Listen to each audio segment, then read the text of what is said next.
je demande un stage 1 an à l'avance. Et ils ont dit ok, sauf qu'au départ, je devais faire de la logistique. Donc j'ai un peu hijacké les commentaires des articles Bonne Gueule. Et j'ai fait ce qui était censé être leur boulot, c'est-à-dire répondre aux questions des lecteurs, mais en tant que lecteur. Et en arrivant, ils ont dit, mais en fait, on va peut-être te mettre au community management. Limite, le marketing, c'était pas mon problème au départ, tu vois. Qu'on vende des vêtements, c'était pas mon taf, et je me disais, moi, j'ai un rôle à remplir, c'est informer les gens et répondre à leurs questions sur les vêtements. Quand tu publies 30 vidéos de cette qualité-là, pour peu que toute la stratégie autour de référencement, de visibilité sur les réseaux et tout soit bonne, bah t'es une référence, quoi. Et moi, je peux te le dire, je suis arrivé sur LinkedIn, il y a eu des gars qui sont venus me voir, genre, je suis trop content que tu sois là, tu vas cartonner, n'hésite pas si t'as besoin d'aide, moi je peux t'expliquer comment ça marche. Des services qui par ailleurs, ils auraient fait payer, je pense. Ça montre de la puissance d'attachement et de sympathie que peut offrir cette démarche de contenu. Et à l'époque où ils l'ont fait, ça devait être plus dur parce que tout le monde pensait que c'était complètement con de mettre en avant d'autres gens et de payer des rédacteurs pour le faire.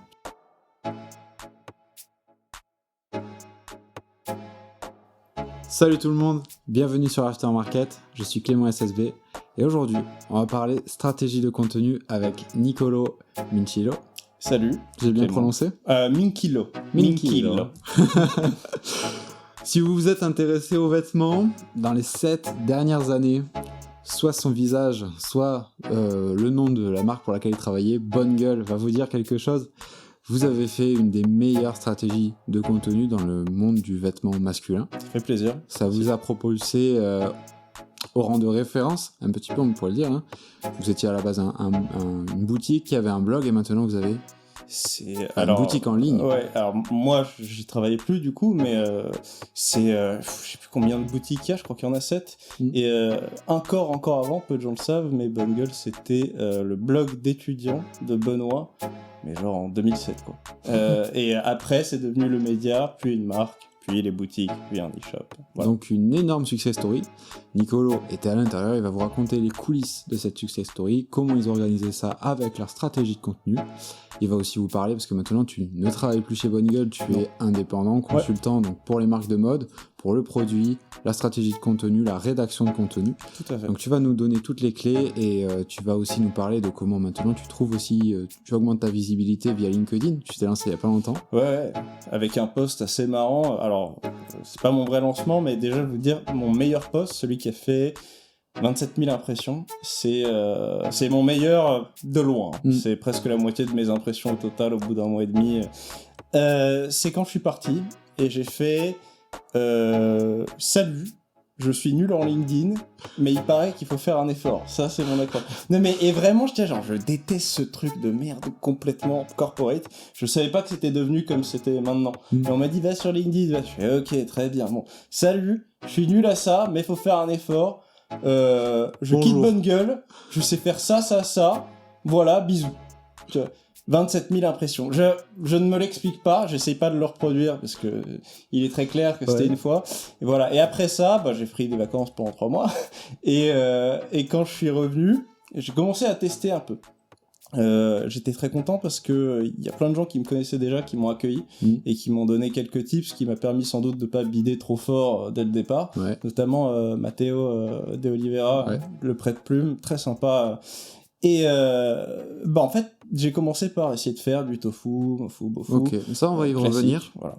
On est encore dans l'intro, mais pas de souci. Et tu vas nous raconter exactement ça. Donc, on va parler de stratégie de contenu de LinkedIn. Ça va être génial. Moi, j'ai hâte de savoir, de connaître les coulisses de ces stratégies-là. Avant ça, 2 choses. Vous avez dans le premier lien de la description, vous avez les liens, les outils qu'on va mentionner, toutes les ressources. Et deuxième chose, merci à Factory 5.42, le studio vidéo en plein centre-ville de Toulouse, pour rendre ce podcast possible. Allez, Nicolo, je te propose de chiner. Eh à ta santé. À la tienne aussi. Bon, commençons par le début. À la base, t'es pas passionné de SAP. À la base, je suis pas passionné de SAP. À la base, Je suis un mec, comme plein de mecs de ma génération, j'ai 29 ans, donc qui passe son temps sur Internet et qui aime bien apprendre des choses sur Internet. Et à la base, avant Bungle, je crois que je commençais à lire Bungle à 19 ans, c'était début, et juste, j'aime bien, parce qu'il y a une approche pédagogique, mais j'ai envie de pousser le truc assez loin, et du coup, je décide de tout lire, et de tout apprendre. Et en fait, ça me laisse avec plus de questions que de réponses, parce que c'est fait pour vulgariser, donc c'était peut-être pas fait pour quelqu'un qui voulait vraiment avoir toutes les réponses. Mais ça me laisse aussi très intrigué par le milieu. Moi, j'étais assez, comment dire, j'aimais bien les fringues, mais l'idée d'en faire une passion me paraissait trop superficielle pour ça. Et en gros, je vais voir Bungle pour leur demander de faire un stage. Stage optionnel de licence, je fais une licence d'infocom, tu vois. Et je demande un stage 1 an à l'avance, et en fait, comment j'ai fait ? C'est que je suis arrivé, j'ai fait s'il vous plaît, j'adore ce que vous faites, j'apprends super vite, j'ai déjà tout lu, j'écris bien, et ils ont dit ok, sauf qu'au départ, je devais faire de la logistique. Donc, logistique, quand t'es pas de logisticien, ça veut dire emballer et expédier les commandes, tu vois. Mais pendant l'année qui s'est écoulée, entre le mois de juin 2014 où j'ai signé le stage et le mois de juin où j'ai dû les rejoindre, j'ai fait un petit truc, c'est que j'ai un peu hijacké les commentaires des articles Bungle et j'ai fait ce qui était censé être leur boulot, c'est-à-dire répondre aux questions des lecteurs, mais en tant que lecteur. Et je l'ai fait en étalant le peu de science que j'avais à l'époque, mais je l'étalais. Et en arrivant, ils ont dit, mais en fait, on va peut-être te mettre au community management, qui est du coup, chez Bungle, community management, c'est pas maîtrise des réseaux sociaux, genre zéro. D'ailleurs, c'est pour ça que je suis pas un crack de LinkedIn en arrivant, ni d'Insta. C'est plus comme un mec qui donne des conseils gratuitement et qui répond à toutes les questions des lecteurs. Et j'ai fait ça. Et ce qui s'est passé, c'est que c'était pas beaucoup, on était 6, 7, et je me suis retrouvé propulsé là-dedans avec 40, 50, 80 demandes tous les jours. Bonjour, où est-ce que j'achète ça pour tel prix, comment accorder ça et ça, les chaussettes, les jeans, les couleurs, est-ce que tu penses que ça va à ma morphologie ? Et j'étais genre, waouh ! Et ils m'ont dit, tu te débrouilles, tu lis les articles, et puis tu trouves. Et en fait, c'est ce que je t'avais dit, imagine que sur le marketing, on te prenne... On te donne ce job, on te dit, voilà, Clément, tu dois répondre à 80 questions tous les jours sur tout le marketing. Pas une spécialité, genre le content marketing, le growth, non. Tout le marketing. Et t'as des gens, initiés ou pas, qui viennent et qui te posent toutes leurs questions et tu dois répondre parfaitement. Tu vas prendre un gros coup de stress, mais si tu le fais pendant 4 ans, dans 4 ans, tu seras une brute, tu pourras écrire des livres. Sur le marketing et tous ces sous-domaines. C'est un peu ce qui m'est arrivé pour la mode. Et en fait, c'est comme ça que je suis passé de mec qui répond aux questions à mec qui commençait à avoir une autorité, à mec qui fait monter le niveau d'exigence des questions, à tu vas faire tes premiers contenus, en fait il y a une place qui s'est libérée pour la vidéo. À l'époque c'était Lucas qui était chez nous et qui est parti. Il fallait quelqu'un pour le faire. On a dit pourquoi pas Nicolo. Bon, le passage en caméra au début c'était pas ça, mais on progresse, c'est comme tout, jusqu'à être très à l'aise. Et puis ça a fait de moi un des visages de Bungle, aux côtés de Jordan aussi, qui est toujours là-bas mais qui ne fait plus les vidéos. Et c'est comme ça que je me suis retrouvé avec ce statut d'expert qui m'a permis non seulement d'être reconnu pour des choses comme le produit et le textile en lui-même, mais qui m'a mis en position d'expert du marketing de la mode. Mais c'est indirect, c'est-à-dire que la raison pour laquelle je me suis intéressé au marketing de la mode, c'est pour débunker les claims des marques auprès des lecteurs qui venaient me poser des questions. Sauf que du coup, ça t'oblige à analyser absolument toute la rhétorique, ce qui marche pas, ce qui est trop récurrent, ce qui est éculé, ce qui est nouveau et surprenant. Et ensuite, on m'a mis à côté sur les articles de lancement qui faisaient la promotion des des collections Bungle, où il y avait tout un processus de storytelling, et c'est comme ça en fait que je suis arrivé avec ce profil qu'aujourd'hui je mets en avant, qui est un peu hybride, tu vois, à mi-chemin entre content marketing et expertise textile. Voilà. Ok. pour ceux qui connaîtraient pas Bonne Gueule, peut-être les personnes qui étaient pas, les femmes ou les hommes qui savaient, qui ont jamais cherché sur Bonne Gueule des choses. Qui ont jamais cherché comment porter un jean. Accorder un jean avec ses chaussettes. Parce que sinon, t'as vu comme tu cherches comment porter, normalement, tu tombes dessus à un moment ou à un autre, quoi. Et ben justement, est-ce que tu peux présenter Bonne Gueule en quelques phrases? Ouais, bien sûr. Bonne Gueule, c'est une marque média, originellement un média, un blog, et en fait, c'est le plus important, c'est ça, c'est que au départ, c'était un blog qui expliquait comment s'habiller aux hommes spécifiquement. Et à partir de ces conseils-là, ils ont développé des premières collabs qui leur ont donné les sous pour devenir une marque à part entière. Et la grande spécificité de cette marque, c'est d'être une marque qui développe des vêtements en accord avec le discours de son média. Et c'est ça, en fait, c'est ça, je pense, le point le plus saillant, et ce pourquoi c'est une référence de content marketing, c'est spécifiquement ça. C'est la synergie entre les deux. Et au départ, les gens pensaient que c'était un modèle un peu débile, parce que vraiment, ils ont dit à Benoît et Geoffrey, les fondateurs, mais pourquoi vous faites ça? Parce qu'ils mettaient en avant d'autres marques, tu vois.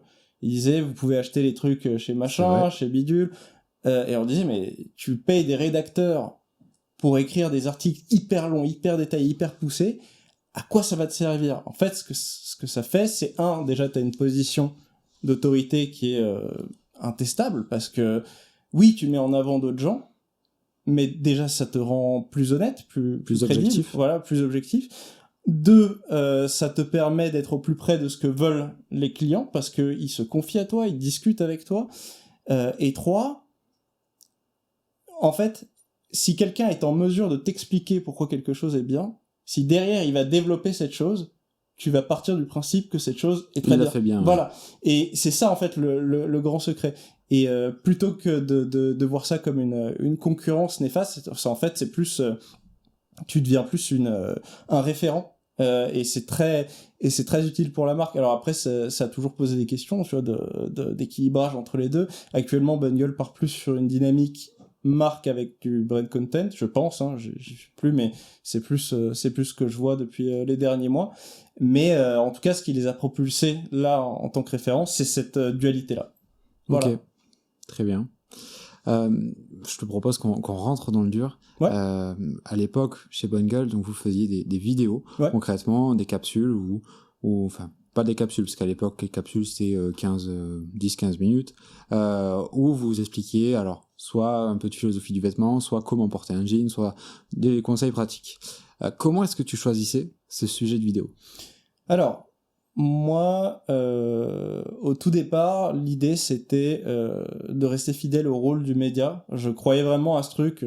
D'ailleurs, je veux de plus en plus le dire sur LinkedIn, mais plus tu donnes, plus tu reçois. Enfin, moi, j'étais là en mode limite, le marketing, c'était pas mon problème au départ. Tu vois, qu'on vende des vêtements, c'était pas mon taf, et je me disais, moi, j'ai un rôle à remplir, c'est informer les gens et répondre à leurs questions sur les vêtements.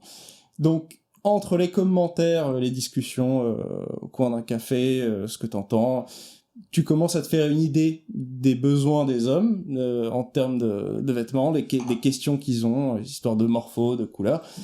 Il y a des patterns qui viennent, puis tu vois des grands sujets émerger, et je les traitais. Et en fait, ce que moi je fais, et ce qui, je pense, distingue un peu mon contenu, c'est que je déteste le cas particulier. Enfin, je trouve ça assez peu intéressant. Je trouve qu'il est bien plus intéressant de développer et d'expliquer un principe, un grand principe, pour ensuite pouvoir l'appliquer à une infinité de cas particuliers. Si la théorie est suffisamment bonne et solide au départ et que ton lecteur la comprend, il sera bien plus armé que si tu étudies cas par cas. Et c'est ça que je fais. L'exemple que je te donnais, c'est ça m'intéresse pas de dire comment porter des sneakers blanches avec un jean bleu, déjà parce qu'il y a rien de spécial à faire, mais surtout c'est un exemple. Je préfère faire un sujet qui est comment associer la couleur de chaussures à la couleur de pantalon. Et en fait, c'est cette optique-là que j'ai. Et moi, j'ai un but quand je fais un contenu, c'est que le sujet il soit traité définitivement. On dit souvent, tu fais des trucs masterclass. Sans doute c'était un compliment pour la qualité de ce que je faisais, mais je pense aussi que ce compliment venait de mon envie, le côté complétionniste, tu vois, genre je veux finir, Je veux terminer le sujet et je veux que ce contenu puisse être revu et serve de référent.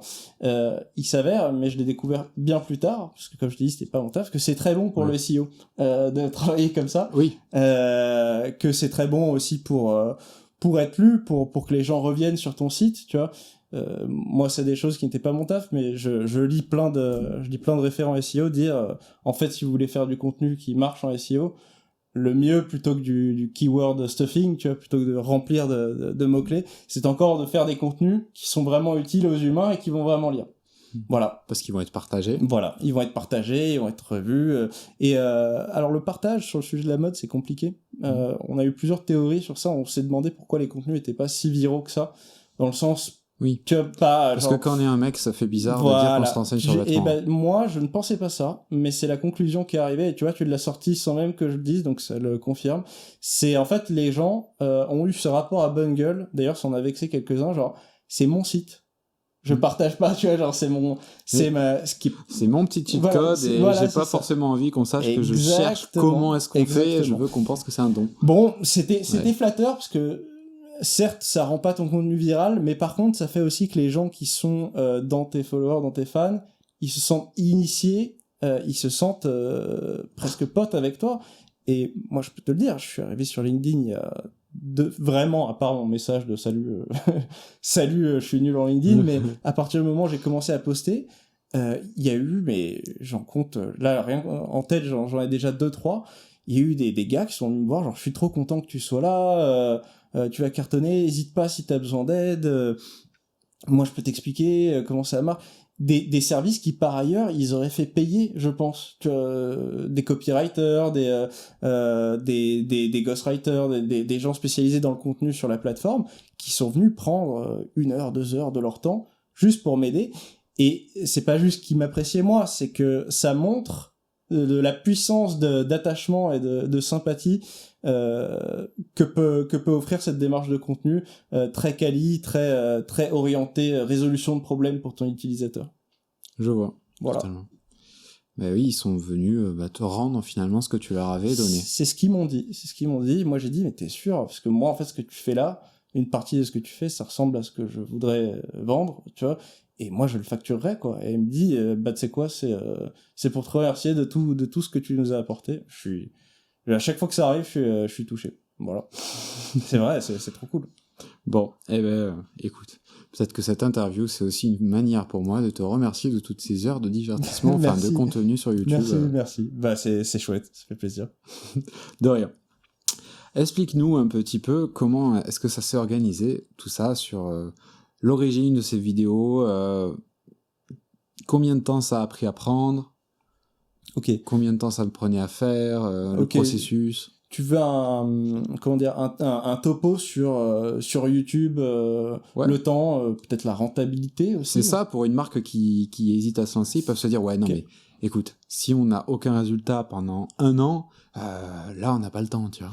Ouais, alors pour moi, ça dépend de plusieurs facteurs. Le premier à regarder, c'est quelle est la valeur branding, 1, de ta marque, 2, du sujet de ta marque. Je reprends un exemple. Mettons que quelqu'un ait fait le même taf que moi, mais à la place que ce soit des vêtements, c'est genre des agrafeuses ou des fourchettes, tu vois. Un truc qui ne fait pas rêver. Un truc utile quand même, hein, par ailleurs. J'imagine qu'il y a des agrafeuses meilleures que d'autres. Certainement. Il y a des bons plans, des mauvais plans. Faut faire gaffe à pas se blesser, tu vois. Il y a des conseils. Il y a des agrafeuses design. Voilà, mais ça ne fait pas rêver.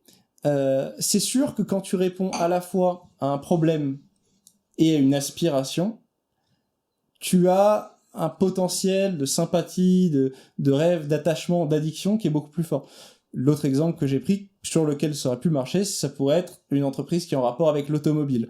Là, je suis sûr que oui, il y a ce qu'il faut en termes d'univers, d'histoire, en termes d'utilité, parce que les gens se disent, peut-être tu peux donner plein de conseils, genre est-ce que chez quel garagiste aller, quelle est la couleur de bagnole la plus indémodable, il y a plein de trucs. Donc déjà, faut considérer ça. Si ta marque ou ton entreprise, ton service est lié à un sujet qui a une bonne valeur aspirationnelle, je pense qu'en taffant bien, en 1 an, ça peut donner des vrais résultats.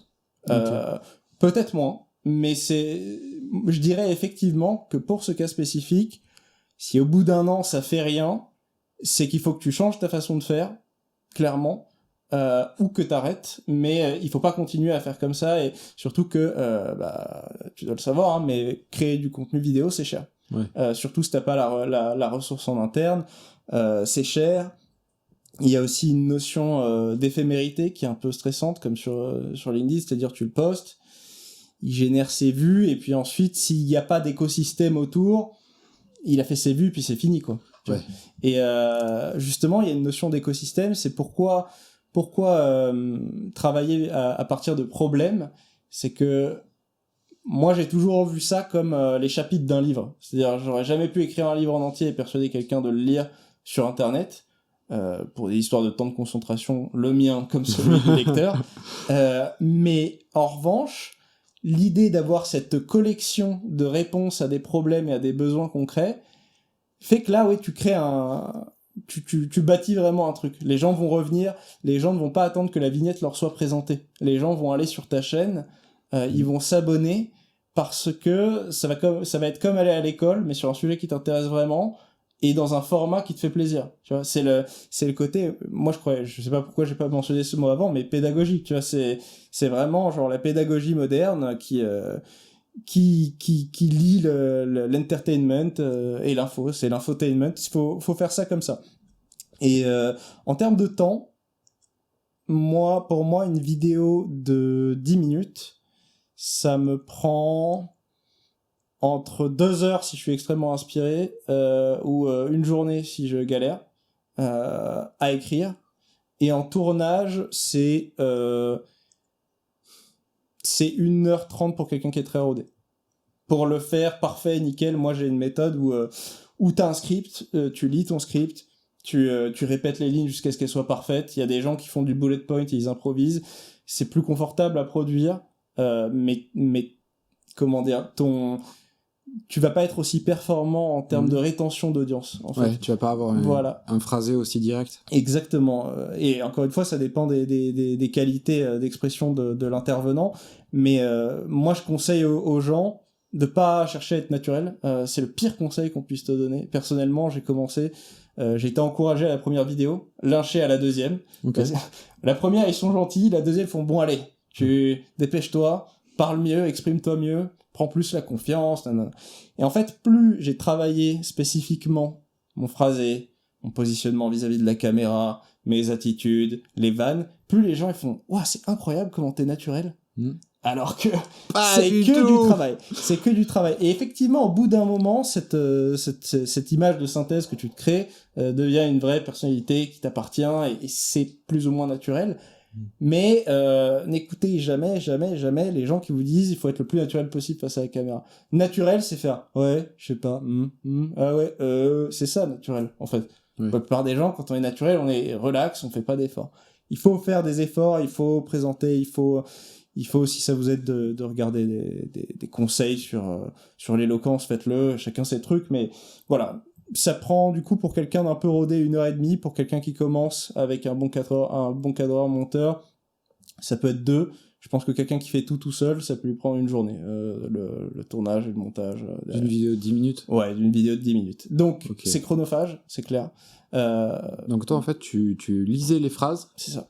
Plusieurs fois, jusqu'à ce qu'elle l'avoir parfaitement en tête, et tu la disais. Voilà. Tu faisais off, ensuite tu lisais la prochaine. Sauf que, à force, 80% des phrases étaient bonnes du premier coup. Les phrases étaient de plus en plus longues, c'est-à-dire qu'au début, c'était des phrases de 1-2 secondes, tu vois, puis 3, et puis ensuite, j'étais capable plein de cuts successifs, voilà, en fait. C'est ça. Et ensuite, j'étais capable d'espacer de plus en plus les cuts, et là, effectivement, ça commence à rendre plus naturel, parce que chaque prise devient comme comme un mini speech, tu vois, et c'est assez fort, mais ça prend du temps pour y arriver. Moi, je conseillerais à quelqu'un qui débute de juste cut vite, faire des vidéos courtes, et par contre bien les scripter, pas se disperser, parce que ça demande plus d'expérience, contrairement à ce qu'on pense, de faire sans script que de faire avec, même si on se dit naturel et tout, il faut scripter, il faut travailler ses phrases. En fait, il faut copyrighter son script. Moi, c'est ça. C'est à la base, je n'ai pas du tout de compétences en copywriting voulu. C'est comme pour le marketing. Je ne suis pas rentré là-dedans par là. Et je suis rentré dans le copywriting indirectement parce que un bon copywriting, c'est des choses qui peuvent être lues à l'oral et qui sont agréables à entendre. C'est un rythme. C'est une certaine concision, c'est une alternance entre long, court, c'est mettre les émotions au bon endroit. Et en fait, écrire une vidéo YouTube, c'est pareil. C'est exactement pareil. Il y a peut-être 2-3 mécaniques qui sont différentes, mais globalement, t'as la même chose. Et sur YouTube, tu vois tes temps de rétention. Tu vois à quel moment de la vidéo les gens ont décroché, à quel moment les gens ont le plus revisionné. Et du coup, tu te mets vite à écrire avec cette même approche d'optimiser la longueur du mot. Tu vois, parfois tu te dis, selon ton branding, tu veux paraître peut-être plus travaillé dans ton phrasé, du coup tu cherches des tournures de phrases différentes, mais en même temps tu veux rester court, donc tu cherches à raccourcir. Parfois peut-être que tu veux être très accessible, et du coup tu manges certains détails, certaines conjonctions de coordination, voilà. C'est un peu la technique, mais... Est-ce que tu avais une structure type que tu suivais un peu pour toutes les vidéos qui te permettait de savoir qu'elles allaient être plus ou moins captivantes? Moi, je suis un élève de l'école publique française. Et thèse, antithèse, synthèse, ça marche très bien. C'est vrai que je faisais pas mal ça. C'est mon logiciel de départ. J'ai vraiment beaucoup aimé la philo au lycée. J'ai retenu aucun auteur, pas chercher. Parfois je prends les contenus, les écrits. Ça s'appelait pas des contenus à l'époque, des autres. J'oublie complètement qui l'a fait, ça devient à moi. Je suis pas du tout un mec fort en citation, zéro. Mais j'adorais la rhétorique. Et pour moi, thèse, antithèse, synthèse, c'est la base, quoi. Ça te permet de véhiculer un point, de l'argumenter, ça te permet de tenir compte des gens qui pensent différemment de toi, et de te rendre crédible à leurs yeux aussi. Et à la fin, la synthèse des deux, c'est toujours un peu difficile je trouve que c'est assez intestable quand c'est bien fait, tu vois. T'as une vidéo... Oui, on a évoqué ton point de vue, on a évoqué celui de l'autre. Et... on les a confrontés, tu vois. Ouais. Et je trouve que ça rend très crédible, en fait, comme fonctionnement. Après, il y a ça c'est la structure argumentative, et dedans, il y a plusieurs trucs. Il y a le fait d'évoquer le maximum d'exemples possibles. Ok. Et ne pas se cantonner à son exemple subjectif. Tu vois, naturellement, moi, je suis pas streetwear. À chaque fois que je faisais une vidéo de mode, je cherchais aussi à évoquer l'exemple qui parlerait aux gens streetwear, tu vois. Donc, penser cible pour chaque paragraphe. C'est un peu long, tu vois, mais chaque paragraphe que tu fais dans une vidéo YouTube, tu réfléchis à qui va le voir, qu'est-ce qu'il va ressentir. Ça aide de répondre à tes commentaires, parce que c'est pas agréable. Souvent, surtout, tu retiens plus les commentaires négatifs. Mais après, dans ta tête, ta communauté devient un genre d'entité vivante qui te parle pendant que t'écris. Et t'es en mode, ah, mais je sais que si j'écris ça, tu vas me dire, ah, machin. Et du coup, tu commences à pouvoir anticiper les contrepoints. Et c'est ce qui rend un discours très puissant et très convaincant, c'est quand tu es déjà dans le dialogue mental de la personne à qui tu t'adresses. Tu vois. C'est ce moment où tu regardes une vidéo, tu fais, ah, mais oui, mais là, tu dis ça, mais t'es déjà en train de répondre à ce que... Ah oui. Tu vois, ouais. Et tu te dis, le mec a anticipé chaque truc que j'allais dire, et là, du coup, t'es conquis, et t'es obligé, tu vois, t'es pris d'une certaine admiration pour la personne qui te parle en vidéo, et ça, c'est très fort, il faut essayer de le faire autant que possible, je pense. Voilà. Ouais, c'est très fort, ouais. C'est sûr. C'est vrai que parfois, oui. Il y avait les vannes, et puis il y avait, ouais, tu vas me dire ça, tu vas me dire que... Voilà.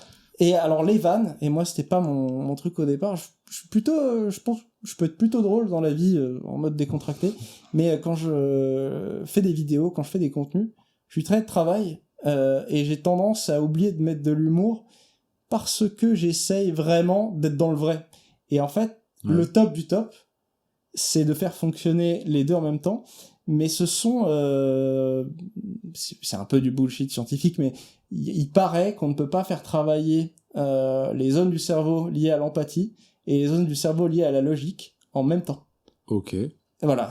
Encore une fois, disclaimer, j'aime pas la pseudo-science et je viens de sortir un truc qui s'y apparente fortement, mais je l'ai un peu ressenti dans la création de contenu, c'est que tu dois mettre sur off la partie logique et vérifier quand même que les gens sont en train de passer un bon moment, que t'es sympa, que tu les fais rire. Ça, tu le faire en 2 moments séparés. Une où tu passes sur la partie logique et l'autre où tu rajoutes des vannes. Voilà, c'est ça. Alors, c'est dur de revenir sur un truc et d'insérer. Donc, en fait, tout le long de la construction de ton contenu, tu dois éteindre le disjoncteur, rallumer l'autre, éteindre, rallumer.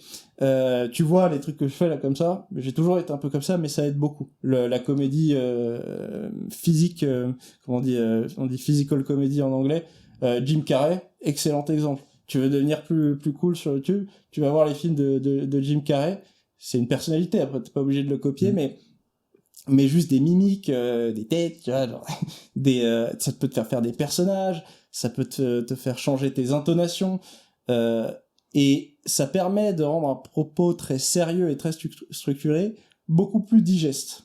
Donc il y a de ça.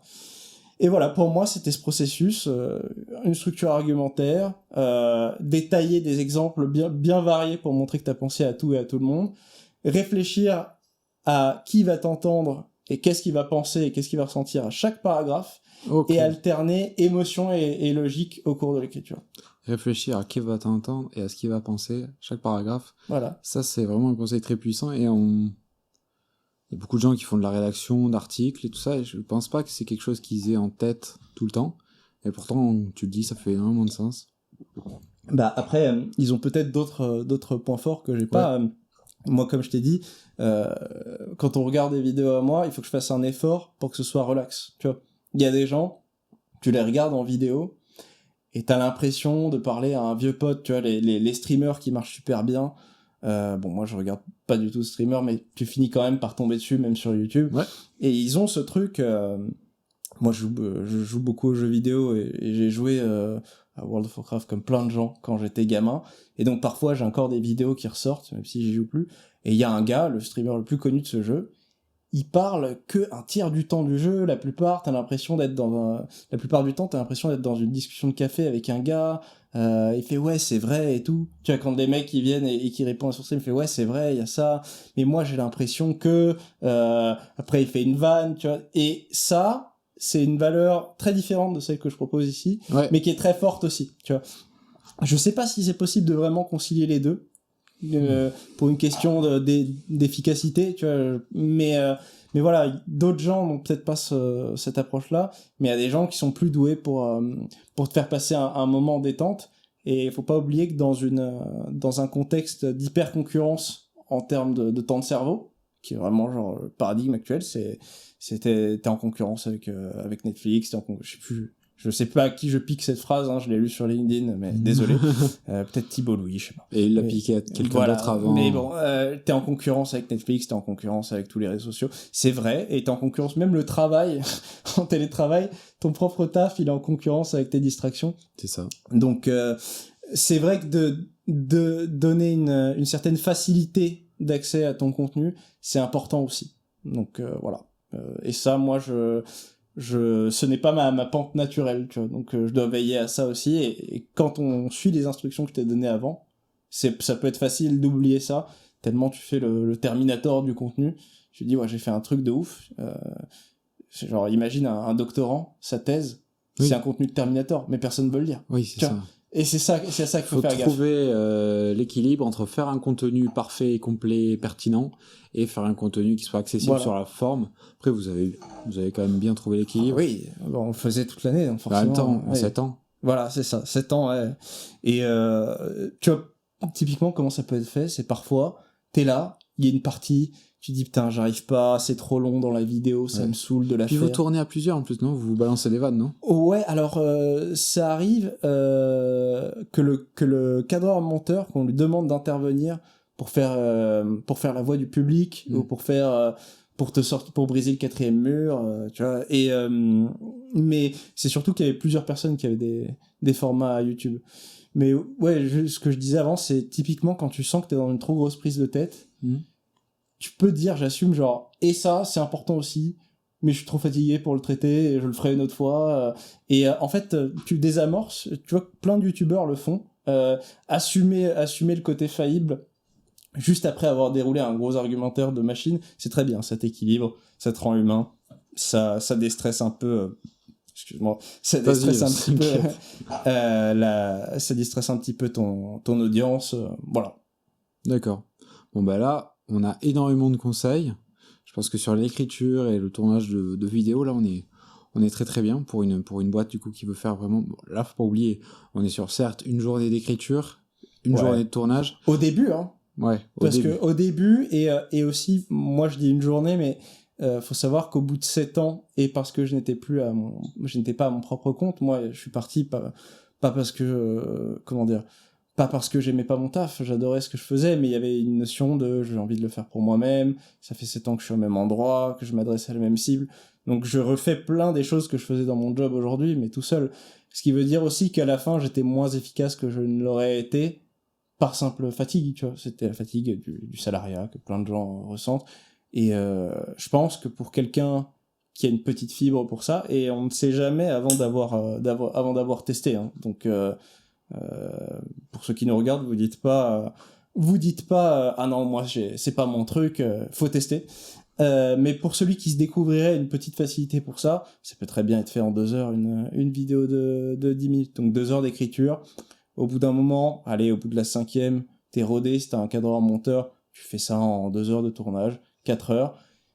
Tu multiplies ça par, disons, 30, ça te fait 60 heures, ça te fait 60 heures de taf, c'est beaucoup. Mais genre, quand tu publies 30 vidéos de cette qualité-là, pour peu que toute la stratégie autour de référencement, de visibilité sur les réseaux et tout soit bonne, bah t'es une référence, quoi. Et encore plus si t'es sur une niche. Parce que là, tu vas être tout seul. Et moi, je pense que c'est rentable. Simplement, ça se transforme pas en CA instantanément. Et c'est dur d'aller chercher une conversion sur ces contenus-là. Je pense que c'est pas la bonne approche, en fait, qu'il faut les traiter plus comme du branding. Mais moi, quelqu'un m'a dit récemment, pour les entreprises, le branding, c'est jamais la priorité. Ouais, c'est vrai. Tu vois, mais en fait, c'est le truc qui paye à long terme, quoi. C'est dur, mais c'est comme ça. C'est comme beaucoup de trucs dans la vie, qui donnent des gros résultats, ça vient pas tout de suite, il faut le faire plein de fois avant. Comme le vêtement, d'ailleurs. Comme le vêtement, comme le sport, comme l'alimentation, le travail, comme poster sur LinkedIn. Tout. Voilà, donc c'est pas un truc de growth, quoi. C'est sûr que moi je vais pas dire tu vas faire x4 sur ton investissement, tu vois. Non, ça ne marche pas comme ça, mais en revanche, un jour, tu te rends compte. Un jour, tu serais arrivé à destination et là, toutes les portes s'ouvriront toutes seules parce qu'en fait, tu auras créé le meilleur contenu. C'est ça. Voilà. Ça demande plus de temps que de faire des petites vidéos sur TikTok, batcher et improviser un petit peu, mais c'est des autres résultats, un peu plus différés, mais beaucoup plus prolongés dans le temps. La preuve, on est là aujourd'hui. Ok. Est-ce qu'il y avait aussi des synergies par rapport au marketing, au blog, aux produits que tu essayais? Parce que là, on parle pur contenu pour de l'art, mais il y a aussi la question CA derrière, boîte. Ouais, alors, CA derrière boîte. Et bien justement, pour la boîte, c'est bien pour pas mal de raisons. Alors premièrement, valeur branding, confiance, tout ça, je l'ai dit. Deuxièmement, ce que je t'ai mentionné tout à l'heure, c'est que un expert sur un domaine de contenu lié au service qu'il vend est perçu comme un expert dans ce qu'il vend. Et ça, je veux dire, quiconque va nous voir sur LinkedIn le sait déjà, il suffit de lire le feed, les gens vendent en ayant donné du contenu gratuit qui aide tout en témoignant de leur expertise. Alors après, c'est vrai qu'il faut aussi faire des trucs pour attirer le chaland et qui sortent, tofu, mofu, bofu.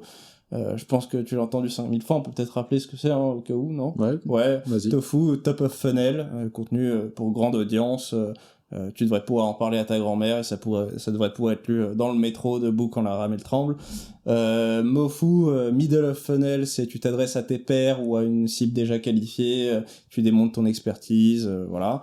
Et Bofu, c'est du contenu plus commercial qui sert à transformer, à convertir. D'ailleurs, moi je suis un très mauvais commercial pour mes propres services, donc ce n'est pas encore quelque chose que je maîtrise très bien. On va reparler. Pas du tout un mec dans la vente, mais justement, pourquoi ça peut être un atout aussi, c'est que le hasard fait que n'étant pas du tout un mec dans la vente, quand j'écris quand j'écrivais des articles de lancement, et quand j'écris, là, on fait une collaboration avec Petron, marque de sous-vêtements qui sort bientôt. Quand j'écris un article pour parler du produit qu'une marque lance, ça fait un truc très différent qui marque les esprits, parce que je sais qu'on doit vendre le produit, je sais qu'on doit persuader que la personne, que le produit est bon, mais je n'ai aucune idée de ce qu'est la technique commerciale dans ma tête, ou une très vague idée, et à la place, je me mets juste en tête que la personne qui lit mon papier, à la fin, elle doit partager ma passion pour le produit qui est en train d'être lancé. Ouais. Elle doit voir pourquoi je le trouve intéressant, elle doit comprendre tous les efforts qui ont été faits derrière, elle doit rire avec moi quand je fais des blagues dessus parce qu'on s'est planté sur le 3e prototype, tu vois. Elle doit partager cette émotion-là. Et en fait, cette approche contenue de l'article, de la page de vente, de l'article de vente, et bah ça cartonne vraiment. Moi c'est pas, comment dire, c'est pas, moi je fais pas de e-commerce, donc je peux pas donner de chiffres aux gens. Tout ce que je sais, c'est que si Bungle est perçu comme une référence sur ça ou sur le copywriting, c'est à cause de ça. Et comme je te l'ai dit, ça n'a pas été conçu comme du copywriting au départ, c'était littéralement des passionnés. Tu vois, quand tu parles à un mec passionné, s'il te considère un minimum et qui fait pas que s'écouter et qui vérifie quand même que ça t'intéresse, normalement t'as beaucoup plus de chances de trouver génial ce qu'il raconte, de t'y intéresser derrière. S'il est doué pour te le transmettre, il va te donner des informations croustillantes que tu gardes en tête, tu vois, genre comme si je te disais, tu savais que les jeans japonais, bah c'était les meilleurs au monde parce qu'ils ont des vieilles machines. C'est pas vrai. Et c'est pas vrai. Et là je te dis, et puis derrière je te dis, mais tu vois, c'est les vieilles machines, sauf qu'ils sont très traditionnels et tout machin. Et ça, techniquement c'est du copywriting, mais moi la façon dont je l'ai fait et dont je l'ai toujours fait, c'est pas ça, c'est il faut que tu comprennes pourquoi je kiffe ce truc. Il faut qu'à la fin de l'article, tu te dises pas ce mec est chelou, il est obsédé par des toiles de jean.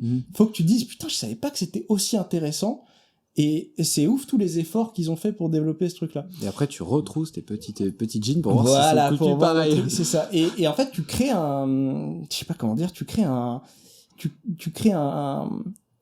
une obsession partagée. Et en fait, c'est comme ça que moi c'est sur ça que je pense que ça aide à la vente. C'est qu'à la fin, les gens, ils disent, qu'est-ce que vous sortez la prochaine fois? On a hâte de voir. En fait, ils veulent, te rejoindre dans ta nouvelle obsession. Ils veulent, acheter le fruit de ton travail, ils veulent acheter le fruit de ta passion. Et c'est pour ça que c'est super fort sur de l'e-commerce, tu vois.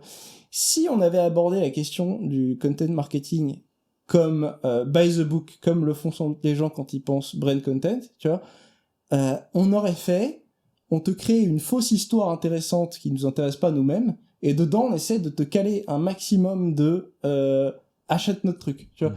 Et dans le résultat, ça peut donner la même chose, mais l'intention de départ change vraiment la façon dont tu vas l'écrire. Ok.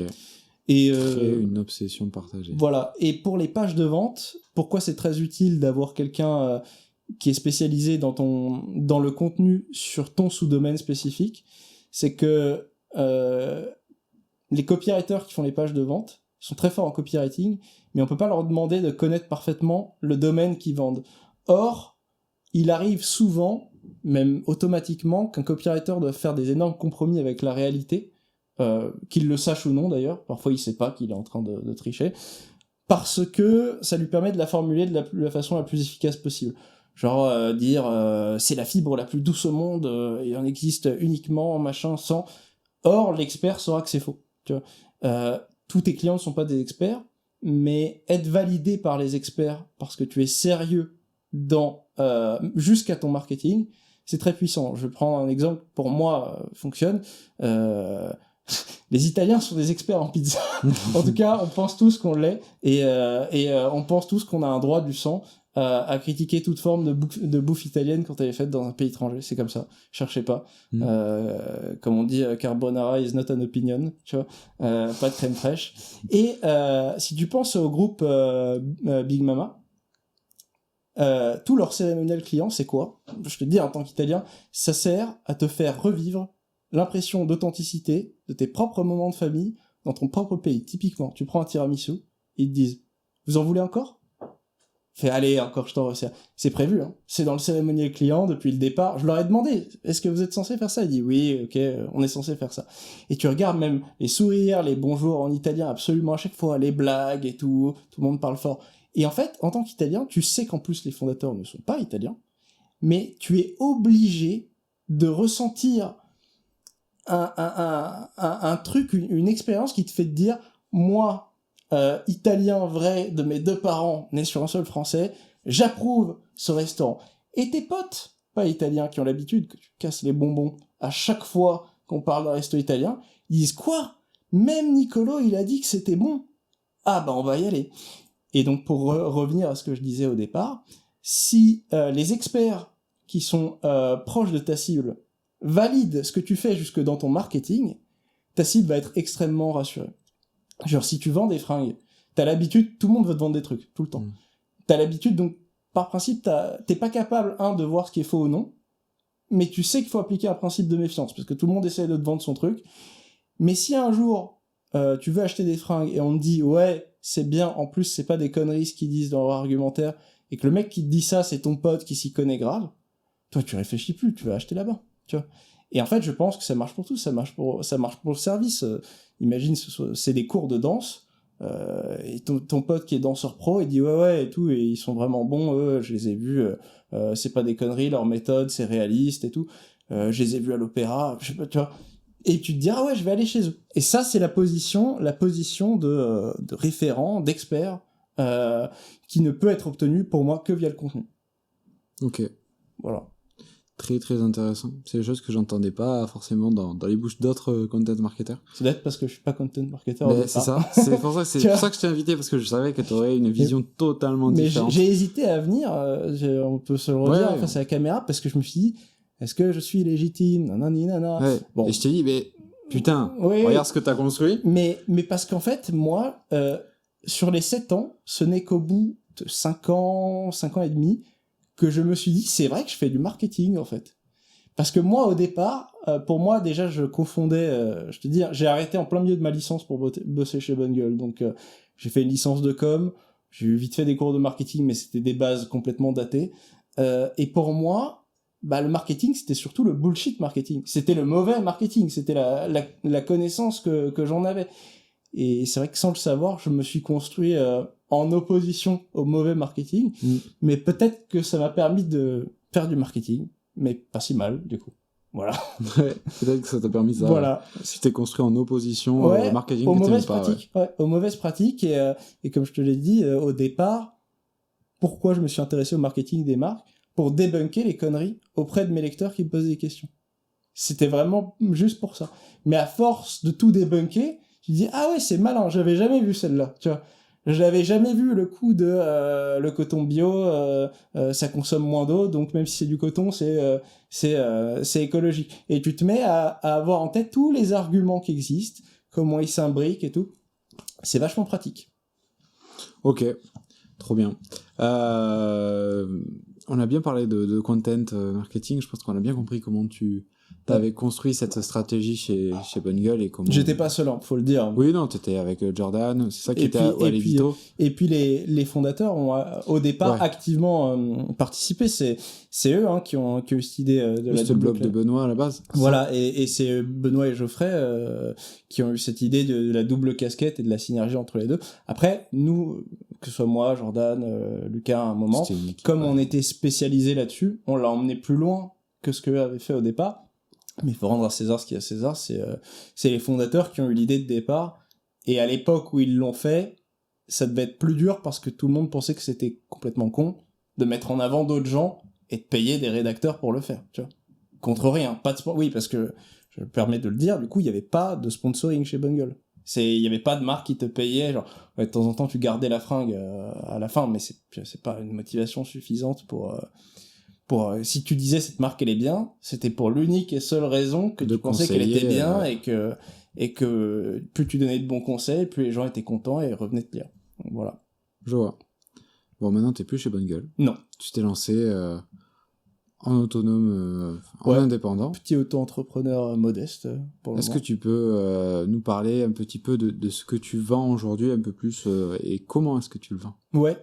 Alors, faut savoir que ça fait que 2 mois déjà que je vends. Il y a des gens, j'ai travaillé un peu dès le départ parce que en faisant salut je me casse sur LinkedIn, il y a des gens qui ont fait genre salut tu veux faire ça, salut tu veux faire ça, et j'ai dit ouais vas-y tu vois pour tester.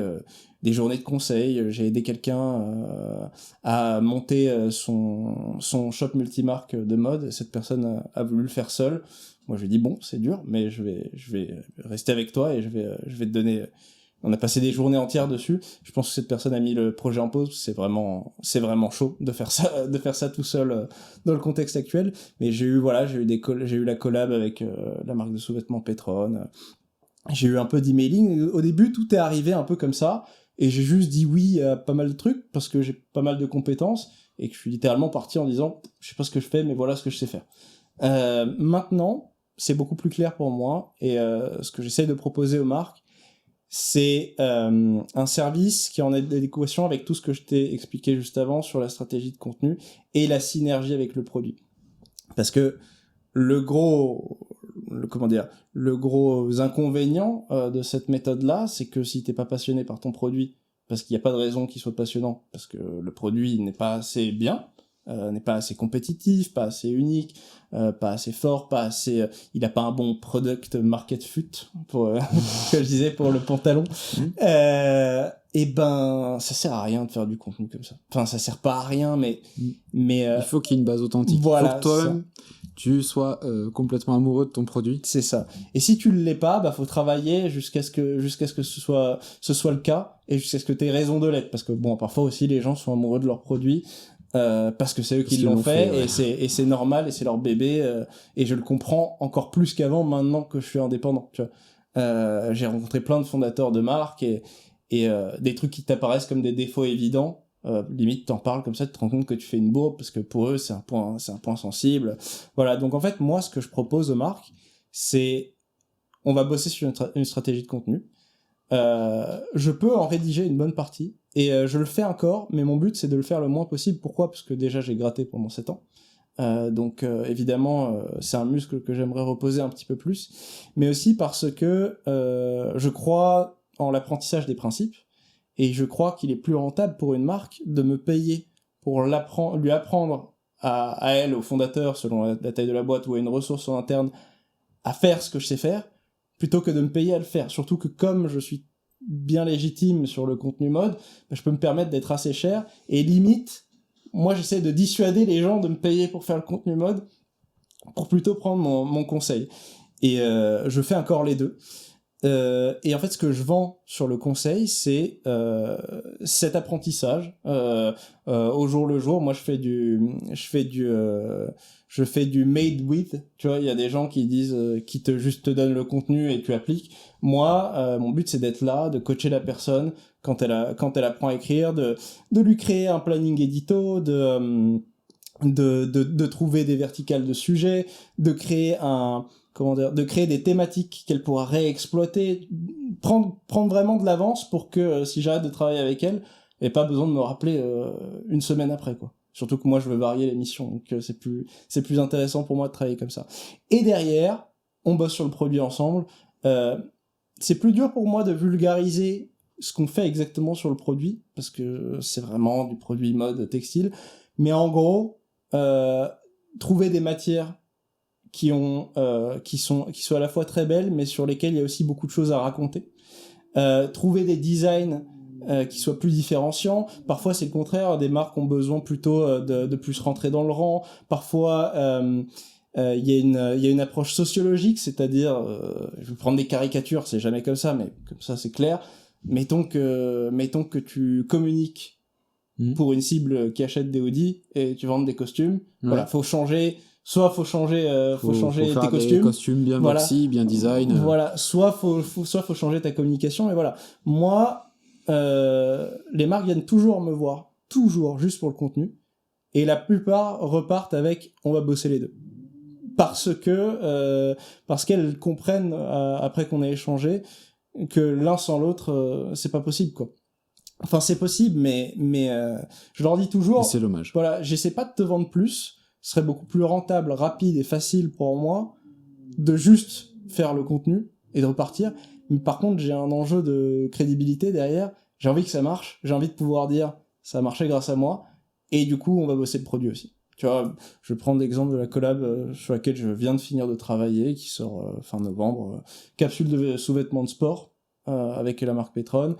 C'est régler la façon dont l'épaule tourne, machin. C'est choisir les bons coloris pour que ça flatte au mieux la silhouette de la personne. C'est rajuster les ratios taille-poitrine en tenant compte de c'est quoi ta cible, ils ont quel âge, est-ce que c'est des vrais sportifs ou est-ce que c'est des mecs que tu vas mettre au sport parce que c'est pas la même coupe. Quel sport ils font. Voilà, quel sport ils font.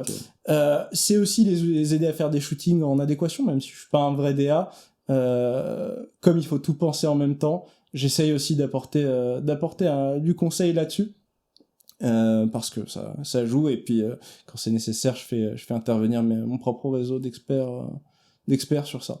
Voilà en gros ce que je propose. Comme je te l'ai dit, je suis pas un bon commercial, donc je suis pas encore capable de te dire genre en une phrase genre voilà mon offre, tu vois. Je booste tes sales. Voilà. Et d'ailleurs, j'ai pas de bannière sur LinkedIn, je sais. J'ai un copywriter très sympa qui m'a fait tout un retour sur mon profil. Et je lui dis la bannière, je sais, mais j'ai la flemme, je le ferai quand je saurai quoi mettre exactement dessus. Et du coup, tu t'es lancé sur LinkedIn parlant de vêtements. En parlant de vêtements, et ben, ce que je te disais tout à l'heure sur le contenu, c'est il faut toujours tenir compte de à qui tu parles pour chaque paragraphe. Et moi, je parle de vêtements sur LinkedIn, mais en fait, j'essaie de me rappeler que sur LinkedIn, il y a surtout beaucoup de marketeurs et ou de commerciaux, mais voilà, de métiers de la vente et du marketing, et qu'en fait, si je veux être visible, je dois leur parler aussi. Alors, il faut parler aux fondateurs également, parce que c'est eux qui seront mes clients, hein, pour la plupart, mais je sais que pour être visible sur ce réseau, il faut que je réussisse à rendre la question du vêtement intéressante pour un marketeur. Et je vais te donner un exemple, comment je peux faire ça. J'ai fait un post où j'ai dit une marque de vêtements, ça doit bosser son contenu 4 fois plus, 3 fois plus. Quelqu'un m'a dit très littéralement, ah bon, 4 fois mais voilà, c'est de plus bosser son contenu qu'une autre entreprise, pour plusieurs raisons. Et je donne les raisons, je dis par exemple, tu résous pas un vrai problème, comme le ferait une industrie, c'est-à-dire quand tu achètes une éponge, c'est bien pour nettoyer des trucs, tu as besoin de l'éponge, même sans compte la market, tu vas aller la chercher. Le vêtement, c'est le cas quand t'as pas de vêtements, mais la plupart des gens, surtout sur des marques milieu haut de gamme, ils ont déjà des vêtements.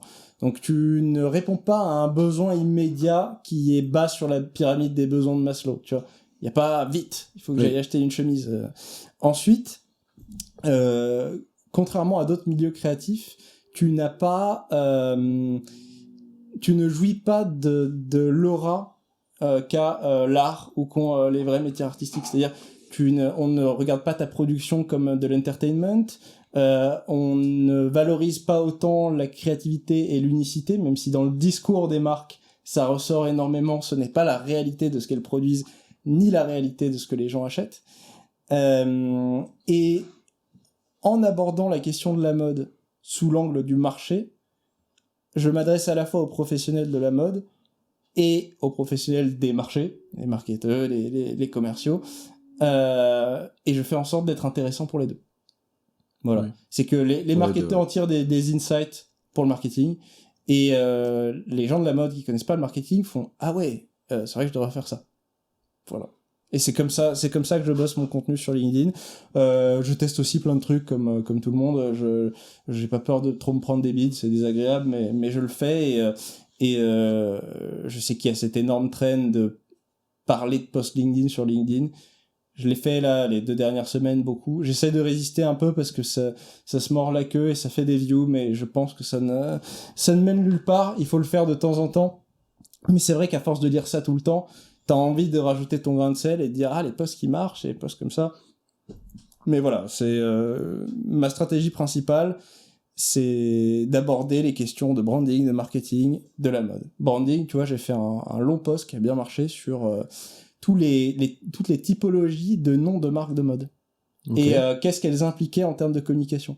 Par exemple, si tu appelles ta marque Machin Paris, quelle est l'image que ça en renvoie ? est-ce que c'est bien ou pas bien, quels sont les avantages, les inconvénients. Si t'appelles ta marque Maison Bidule, qu'est-ce que ça fait? Et genre là, c'est rattaché à l'image du luxe. Voilà, donc en fait, je prends mon sujet d'expertise, je le vulgarise, je fais en sorte de vulgariser à la fois du marketing et de vulgariser de la mode pour être visible par les marketeurs qui forment le socle de l'audience LinkedIn et par les gens de la mode qui forment le socle de mes clients. Moi, j'ai une question surtout, Nicolo. Ouais. Est-ce que t'en as pas marre de parler de vêtements après plus de 7 ans? Ça arrive que j'en ai marre. Et en fait, je pense que c'est ce qui alimente la qualité de mon contenu. Le fait que j'en ai marre. C'est-à-dire, il ne suffit pas de dire chemise pour que je sois content, tu vois. Du coup, je suis obligé à chaque contenu d'aller chercher un intérêt supplémentaire de l'écrire et un intérêt supplémentaire de le lire. Là, je t'ai parlé de contenu plus marketing, en me disant résolution d'un problème, tu vois. C'est le cas quand je fais des posts LinkedIn, je me dis mais comment est-ce que ça pourrait m'intéresser moi, même si la fringue n'est pas vraiment le vrai sujet derrière, et comment est-ce que ça pourrait intéresser un marketeur, quelqu'un d'autre. Et c'était le cas même quand je parlais de fringues, c'est-à-dire que pourquoi j'ai animé un format qui était un genre de format sur la philo, la socio, la psycho de la fringue, c'est qu'au bout d'un moment, ça là, c'est juste... bon, j'allais dire un morceau de tissu, mais non, c'est de la maille. Mais voilà, on a compris. Ça là, c'est juste de la laine, c'est du chameau, plus exactement. C'est juste du textile, voilà. Ça, c'est juste du textile. Très joli pull au passage. Merci. C'est Roubato, c'est une petite marque assez chère. J'ai qu'un pull de chez eux, mais petite marque de niche. De toute façon, moi j'ai que ça. Plus tu connais, plus tu veux t'habiller dans des trucs très spécifiques vis-à-vis de tes goûts et tes besoins. Que de la peau de chameau. Que de la peau de chameau. C'est pas de la peau, attends. Aucun chameau n'est mort pour ça. Hein. C'est le duvet qu'ils ont sous le cou là. Ok. Mais voilà, justement, pour continuer à être intéressé par ton sujet, t'as plusieurs façons de faire. Une d'entre elles, c'est d'aller chercher plus rare, plus spécifique. Plus surprenant. Typiquement, si je te dis c'est un pull en chameau et je t'explique comment c'est fait, tu sais que juste ici, les chameaux, je suis allé dans le Sahara cet été, et les chameaux, en fait, quand ils sont jeunes, ils ont une boule de poil là, okay. Et tu peux la peigner, et ça fait, contrairement au reste de leur poil, ça fait un poil incroyable. Du coup, est un peu cher, évidemment, parce que c'est pas, tu vois. Et ça fait des super pulls et des très beaux manteaux. Bon. Pour continuer à rester intéressé et passionné par ton sujet, surtout quand t'as une soif d'apprendre, tu peux soit aller plus loin dans le truc de niche, dans le truc pointu. Et pendant un temps, c'est ce que j'ai fait. Le problème, c'est que ça te distancie aussi des besoins et des réalités de la plupart des gens qui vont t'écouter. Et ça, c'est un problème, tu vois. Il y a eu une phase, même chez Bungle, on s'est mis de plus en plus à parler de trucs d'experts. Je trouve que ça nous avait pas mal distancé notre lectorat, qui était moins concerné, parce qu'on nous avait un peu donné la guideline, de toute façon vous êtes bon, parlez de ce que vous voulez. Tu vois. C'était une erreur, je pense qu'il aurait fallu dire restez centré sur les besoins, 40% de contenu débutant, 20% intermédiaire, et je sais pas moi, 40% expert, ou l'inverse, bref, être centré, voilà, échelonné. Et en fait, quand tu t'éloignes des besoins de tes lecteurs, tu deviens moins pertinent et t'es tout seul dans ton univers de fringues hyper pointues, voilà. Et tu commences à te prendre la tête sur des forums avec d'autres mecs qui sont comme toi, et en fait tout le monde s'en fout, et quand on voit ton manteau, les gens ils savent pas, et voilà. Donc en fait, moi je suis ressorti de ça en me disant non, j'ai envie de rester dans la vraie vie. À la base, avant de m'intéresser aux fringues, j'avais des raisons concrètes de m'y intéresser, je voulais être mieux mis en valeur, me sentir bien, avoir des belles matières, voilà, des besoins de mec normal. Même si je suis très pointu aujourd'hui, je veux rester sur la mise en place très pointue de besoins normaux. Tu vois. Okay. Je ne cherche pas un genre de consécration de ma personnalité cachée à travers une coupe de vêtements. Non. Je veux être mieux, pour plein de raisons, plus confortable, plus beau, machin, mais je veux rester sur des besoins tangibles. Donc, pour faire ça, et continuer de te renouveler, tu te mets à aborder des sujets connexes à la mode dans tes sujets de mode. Tu y réponds par le vêtement.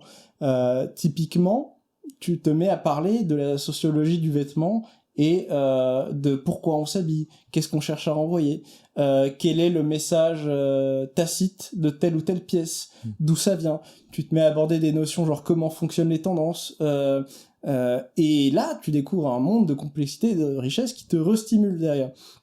Et ce qui est bien, c'est que ça rend les questions plus vêtements, plus terre à terre sur le textile, beaucoup plus facile à traiter. Parce que t'as une hauteur de vue que quelqu'un qui est juste enfermé avec ses goûts sur les fringues n'a pas. Ça te rend aussi meilleur en marketing. Je me rendais pas compte à l'époque, mais en fait, passer ton temps à essayer de catégoriser pourquoi les gens aiment telle ou telle chose dans le vêtement, quels sont les effets et les biais cognitifs de l'effet de halo dans la mode, dans les shootings, ça te rend bon en branding, ça te rend bon en marketing. Et en fait, moi, c'est comme ça que j'ai pu continuer à m'y intéresser. Quand mes potes me parlent de vêtements, ils sont tous trop contents parce qu'ils ont fini par avoir ma passion pour une partie d'entre eux. Mais moi, je suis blasé. Moi, je suis en mode, ouais, j'ai déjà vu et tout. Ouais, je sais, machin. Ouais. Il me dit, mais ça, c'est génial, non? Je dis, oui, c'est des bonnes chaussures. Il me dit, mais c'est des bonnes ou c'est des très bonnes? Je dis, ça dépend, ça convient, ça répond à ton besoin. Et genre, s'il me pousse, je dis, ok, tu veux savoir si c'est les meilleurs? Non, c'est pas du tout les meilleurs. Les meilleurs, c'est ça coûte 3 fois ça, et ça se trouve ici. Donc, moi, en fait, je fais semblant de parler de vêtements, mais en fait, je parle de plein d'autres sujets qui s'expriment à travers les vêtements. Et c'est comme ça que je reste intéressé. Sinon, au bout de 7 ans, j'y arriverai plus. Il y a des gens qui s'intéressent vraiment. Il y a des gens qui sont fascinés par la trend, par la valeur inspirative. Moi, je suis incapable de regarder une expo pendant 1 heure. Je me fais chier. Je n'y arrive pas. C'est pas que j'aime pas l'art, c'est que la dimension statique de l'art, tu vois, la photo, les peintures et tout, je n'y arrive pas. Ce n'est pas compatible avec mon temps de concentration. Ça demande de mettre en pause tout ce qui se passe dans ma tête, ce qui est totalement impossible. Et donc en fait, n'ayant pas ce rapport contemplatif, ou l'ayant moins peut-être que d'autres gens qui ont mon niveau d'expertise, je ne peux pas continuer à m'extasier devant cette réinterprétation de la réinterprétation. Je suis jamais allé à une fashion week de ma vie. Déjà, Bonne Gueule disait nous invitez pas. Ils envoyaient à toutes les régies RP. Nous envoyez pas de mail, on peut pas y aller. C'était une prise de position un peu anti-fashion. C'est drôle parce que l'anti-fashion finalement c'est devenu c'était le nom d'un courant de mode dans les années 2000 qui est devenu très très fashion. Mais voilà, il y avait cette position un peu contrarienne. Donc voilà comment je reste intéressé en m'intéressant à autre chose que les fringues et en faisant le lien, parce que sinon ce serait pas possible, tu vois. C'est trop, mais en même temps continuer à trouver des choses intéressantes sur une niche, c'est sûr, ça te démarque, tu vois. Ça te donne une valeur, une expertise que les gens qui n'ont pas pris un sujet autant en profondeur ne peuvent pas avoir. Et c'est dur, ça demande un côté obsessif, obsessionnel, comme je te l'avais dit, c'est nécessaire, tu vois. Faire une obsession partagée, ouais. C'est ça. Après, il faut réussir à la rendre partagée. À la communiquer. Mais au début, il faut que t'arrives, et je pense que c'est différent pour chacun, tu vois. Moi, c'était presque de l'ego qui a nourri l'obsession. C'est le côté, puisque je travaille dessus, il faut que ce soit bien jusqu'au bout. Il faut que je connaisse tout bout, il faut que j'ai réponse à tout. Et je sais pas si c'est de l'ego, si c'est une manie. Et pour d'autres gens, ce sera peut-être la quête de la découverte et tout. En tout cas, il faut que tu trouves une motivation personnelle, autre que je veux faire tourner un business, tu vois, pour réussir à être profondément intéressé par ton sujet. Sinon, je pense que non seulement c'est pas possible, mais même si tu y arrivais par pure force de volonté, tu te cramerais une vitesse, tu vois, à parler d'un sujet comme ça tout le temps. Pas possible. Ouais, c'est sûr, ce serait impossible, tu t'emmerderais, au final tu arrêterais en fait. C'est un marathon, c'est pas un sprint, donc, c'est ça. Donc voilà. Mais justement, on en arrive aux questions de la fin. Donc, est-ce qu'il y a des personnes qui t'inspirent, peut-être au quotidien, que tu as rencontrées ou pas? Putain, je suis très très mauvais pour cette question. C'est comme je t'ai dit, j'adorais la philo, mais j'oubliais tout le temps de citer les gens. En fait, j'ai beaucoup de mal avec la notion d'admiration. Non pas que ça m'arrive pas d'en bénéficier moi, mais d'ailleurs je suis gêné quand les gens sont admiratifs, parce que pour moi ça a toujours été un truc où on se met pas à la même hauteur, tu vois. Ah, toi t'es ça, donc t'es là, moi je suis ça, donc t'es là. Et les gens me disent non, c'est pas ça l'inspiration. Je ne comprends pas bien ce que les gens ressentent quand ils disent qu'ils sont inspirés par quelqu'un. être inspiré par une action, la mise en place de quelque chose, oui. Mais en fait, dans ma tête, je fais pas cette association entre l'être de la personne et la valeur de ce qu'elle fait, ou alors, dès que je la fais, je sais pas, j'ai un mécanisme dans ma tête qui fait, c'est de la merde, ça dégage. Je trouve que ça fait se sentir super mal.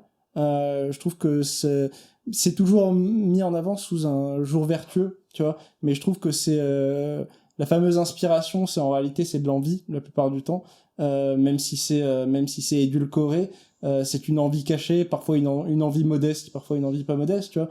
Mais si je dis ce mec il est trop stylé, il est trop ouf, c'est un marketeur de ouf, moi j'aimerais tellement avoir ce niveau, même si tu le dis de façon modeste, le truc qu'il faut garder, le fond du message, c'est lui il est comme ça, moi pas comme ça, tu vois. Ou pas encore. Ou pas encore, mais et moi en fait peut-être que je trouve ça vachement toxique pour le cerveau. J'ai toujours été sensible et donc j'ai toujours un peu bloqué ça. C'est pour ça qu'au départ, je suis pas un ouf des réseaux sociaux, j'y vais par nécessité. Sur Insta, on peut voir, je poste une fois tous les ans maintenant. Alors je poste dans la mode, n'importe quoi, je devrais faire un effort, mais je suis sur LinkedIn parce que j'ai un business à faire tourner. Et sinon, je n'y serais pas par pur ego. Je fuis ça. Et donc en fait, tu vois, je vais beaucoup plus facilement te parler de pratiques, mais je vais oublier qui les a faites, parce qu'à aucun moment, je ne vais avoir ce rapport de sacralisation à une personne. Donc je suis désolé, il se trouve, il y a plein de gens qui m'ont inspiré, à qui j'ai piqué plein de phrases sans arrêt pendant toute la discussion, mais j'ai oublié qui c'était. Déjà, il y a Thibault Louis. Il y a Thibault Louis. Non, mais après, quand t'es omniprésent, comme ce gars, t'es obligé de savoir qu'il est peut-être là, tu vois, il est dans un coin de ta tête, mais c'est l'omniprésence, c'est pas l'admiration spécifiquement pour cette personne, c'est qu'il est partout et il y en a d'autres, hein. Mais voilà, j'ai pas, je ressens assez peu d'admiration. J'étais un grand fan de Michael Jackson à une époque, mais voilà. Quand t'arrives à ce niveau d'icône-là, effectivement, le processus me dérange. Ça crée des humains qui, certains sont des demi-dieux, d'autres sont des quarts de dieux, d'autres sont des trois quarts d'humains, hein, pas tout à fait encore assez. J'aime pas trop. Pas mon truc. Ok, voilà. Pas de souci. Bah écoute, maintenant tu postes sur LinkedIn. Tu t'es formé grâce à Mathieu De Oliveira. Ouais, des conseils à droite à gauche, dont les pas forcément plus de ressources que ça à conseiller là-dessus. Le problème, c'est que... Ou sur la mode et le content en général. Ouais, j'aimerais te dire que oui, mais moi, je suis un mec qui apprend par les conversations, en fait. Je trouve que ça va... Les vidéos, parfois aussi, mais je trouve qu'en fait, avoir un mec en face de toi qui sait ce dont il parle et dire « je veux savoir ça, tu comprends pas, tu dis « non, mais attends, j'ai pas compris. » ce point spécifique, genre tu tires tellement plus de valeur, tellement plus vite, peut-être que j'aurais dû naître dans l'époque de la transmission orale avec des lances et des mammouths, tu vois, je sais pas, mais en tout cas, c'est mon temps de concentration aussi, hein, qui est pas ouf, c'est le mal de l'époque, mais j'ai beaucoup de mal à rester posé des heures, pendant des heures sur un livre. J'ai pas mal complexé sur ça, jusqu'à ce que je comprenne que ce n'était pas gênant, et que d'ailleurs on était plein, genre plein. Et non, j'ai pas énormément de ressources à conseiller. Je pourrais en conseiller 2-3 sur la mode, mais même celles-là, je les ai pas lues en entier. J'ai lu ce dont j'avais besoin, j'ai compris le principe, j'ai compris les longues idées exposées, j'ai eu des exemples saisissants. Tu vois, il y a... moi, j'aime beaucoup, sur la mode, j'aime beaucoup Ametora. C'est How Japan Saved American Style. Voilà. C'est un truc qui t'explique... c'est assez insoupçonné, mais comment les vêtements d'origine américaine, qui sont au passage 80% de ce qu'on porte en non formel à l'ère moderne, sont des vêtements d'origine fonctionnelle et pratique américains. Du coup, américains dans leur design, mais en gros, c'est l'histoire de comment les Japonais ont sauvé et maintenu la gloire de ces vêtements d'origine américaine. Ça peut être le jean, ça peut être le sweatshirt, ça peut être plein de trucs. Voilà, et mais même ça, je l'ai pas lu en entier, tu vois. Et il y a un livre pour faire le mec qui a des réflexions très profondes sur le design, genre pour faire le philosophe du design, qui s'appelle L'éloge de l'ombre. Encore un japonais, je suis incapable de prononcer le nom de l'auteur, donc je vais pas essayer. Surtout, je me rappelle pas bien. Et ça explique ce que c'est que le wabi-sabi, ça explique plein de trucs sur la beauté imparfaite, ça donne des notions sur la patine du temps. C'est un peu perché, c'est très court, donc ça compense avec le fait que ce soit un peu perché, mais c'est pas mal, parce que pour le coup, ça paraît être un truc de design un peu éloigné des préoccupations concrètes, mais en fait, dans le vêtement, les beautés imparfaites, la notion d'usure et la notion de contraste avec la beauté parfaite géométrique, c'est hyper important depuis la fin du siècle dernier. Donc, même si ça paraît perché comme ça, je conseille de le lire. Voilà. C'est les 2 seuls rêves que j'ai. Et en marketing, c'est que des conversations. C'est que les gens qui m'ont entouré. J'ai eu du bol, j'ai pu discuter avec les bonnes personnes. Et voilà. Trop bien. Bon, je partage aussi ton avis sur... j'ai des ressources, j'en ai pas mal, mais je trouve aussi qu'avoir un cercle enrichissant et des conversations, c'est aussi très, top, ouais. Très estimable. Le mieux, c'est les 2, hein, mais à choisir, comme je n'arrive pas à y consacrer l'énergie pour faire les 2, je prends le truc qui est le plus facile, tu vois. Et c'est discuter. Ok. Dernière question, Nicolo, on y est arrivé. Ouais. Si tu devais inviter une ou plusieurs personnes sur ce podcast, qui est-ce que tu inviterais ? J'en ai aucune idée, pour les mêmes raisons qui m'inspirent. Tu vois, je peux te dire d'inviter les copains, genre les gens avec qui je discute sur LinkedIn, tu vois. J'aime bien Mathéo, j'aime bien Anthony Joran, je sais pas s'il est pas déjà passé, lui. Anthony Joran. Non. J'aime bien ce gars, j'aime bien Matteo De Oliveira. Il y a un gars qui s'appelle Paul, mais je peux pas prononcer son nom de famille en entier. Je crois que c'est un nom polonais avec SRKE. Tu m'enverras son nom sur LinkedIn. Mais je vais te le dire, pas parce que je ne sais pas encore qui est extrêmement bon ou non, parce que je suis préoccupé par mon contenu. Et du coup, c'est surtout un biais de sympathie. Mais voilà, ces gens-là me sont très sympas. 3. Et bon, c'est vrai que ils sont pas mauvais dans ce qu'ils racontent. Sinon, ça ne me serait pas venu. Mais je peux pas te dire si c'est les gens à inviter par-dessus tous les autres. Tu vois. Ouais. Non, mais je suis aussi Mathéo et j'aime bien tout l'univers qu'il a construit. Déjà, le mot prête-plume, j'adore. C'est cool, hein. J'y repense de temps en temps. Je lui dis prête-plume, c'est fort. Tu l'as pris et... Il l'a pris et puis on peut plus les reprendre. Prête-plume, Mathéo. Maintenant, ça se voit avec son imaginaire et tout ça. Ouais, c'est cool. Très bien. Bon, et écoute, est-ce que t'as un mot de la fin ? Mot de la fin, je sais pas, bossez vos contenus, bossez vos produits, et faites les choses avec passion. Ça restera ça. Voilà. On chine pour la fin ? Ouais. Santé. Voilà, c'est tout pour cet épisode avec Nicolo. J'espère que tu as aimé le regarder autant que moi j'ai aimé passer ce moment avec toi, tu as Nicolo. Aimé le regarder, je sais, c'est pas grave. Voilà, n'oubliez pas, vous avez le résumé de l'épisode et tous les liens dans le premier lien en description. Et puis, un grand merci encore à Factory pour rendre le podcast possible. C'était Clément SSB. À la semaine prochaine pour un nouvel épisode de l'Aftermarket.